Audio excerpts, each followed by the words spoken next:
orðið snobb, það þarf ekkert endilega að vera eitthvað snobb. Menna, þetta ekki bara eitthvað svona sem maður bara einhvern veginn svona þróar með sér?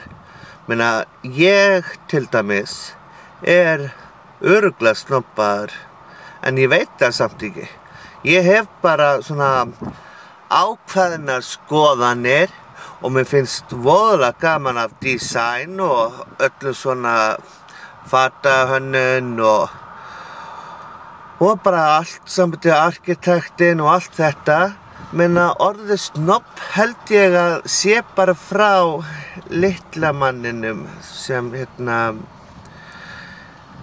nennir ekki að þróa þetta með sér, að fylgjast með hvað í tísku og bara fylgjast líka með þróuninni. Menna, við erum öll að þróast. Þannig að orðið snobb bara ekkert til. Menna, þú bara skrifar undir að þú ert ósammála. Bye bye!